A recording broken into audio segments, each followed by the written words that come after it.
2024-এ ঘটা আমার জীবনের অন্যতম সেরা একটা ঘটনা হচ্ছে এটা। যারা অনেকদিন পরে আবার আমার শর্ট ভিডিও দেখলেন, বহুজনেরই প্রশ্ন, আমার চুলগুলো কেন ছোট? আমি কি কোনো কারণে অসুস্থ হয়েছিলাম? উত্তরটা হচ্ছে না, একটুও হয়নি। এইবার অক্টোবর মাসে আমি তিরুপতিতে গিয়ে চুল নিবেদন করেছি বালাজির চরণে। কেন করেছি জানেন? কোনো মানসিক ছিল না। আমার হঠাৎ করে একদিন মাঝরাতে ইচ্ছে হয় চুলগুলো নামিয়ে ফেলি, কোনো কারণ ছাড়াই। তখনও বালাজির কাছে গিয়ে যে চুল দেওয়া হয় সেই রকম কোনো গল্পের কথা আমি জানতামই না। কিন্তু হঠাৎ করে কেন এত তীব্র ইচ্ছা হলো এবং এমন মনে হচ্ছে যে এক্ষুনি নামিয়ে ফেলি, সেটার কোনো কারণ আমার কাছে আজ অব্দি জানা নেই। বেশ অনেক দিন সেটা কিন্তু আমার মনেই ছিল। 2024-এই আমার এই ইচ্ছেটা হয়েছিল, বছর শুরুর দিকে।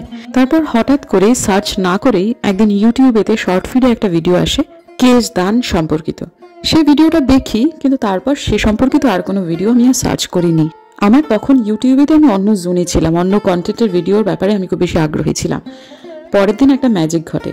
আমার ইউটিউব টাইমলাইন জুনে সার্চ না করা সত্ত্বেও এরকম বহু ভিডিও আসতে শুরু করে যেগুলো তিরুপতিতে কেশ দান সম্পর্কিত। সারাদিন ধরে এই কাণ্ড চললো। তারপর আমি রাত্রে বুঝতে পারলাম যে বালাজি কি চাইছেন, কিন্তু দুহাত তুলে সারেন্ডার করলাম যে আমার পক্ষে এটি অসম্ভব বালাজি।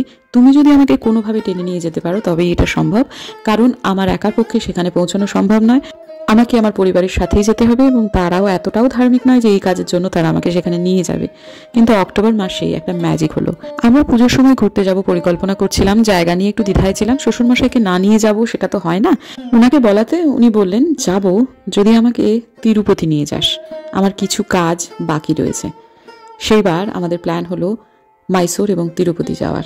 যার কাছে দুহাত তুলে সারেন্ডার করেছিলাম তিনি অদ্ভুতভাবে ব্যবস্থা করে দিলেন। very happy and free. আমি খুব খুশি, খুব খুশি। চুল মেয়েদের খুব প্রিয় একটা জিনিস, আমারও তাই। কিন্তু সেদিন চুলটা দিয়ে দেওয়ার পর আমার মনে হয়েছিল কত জন্মের বোঝা যেন আমার মাথা থেকে নেমে গেল। এই অনুভূতি কাউকে বোঝানো সম্ভব নয়। শুধু এইটুকু বুঝেছি, মন থেকে ডাকলে ভগবান শোনেন।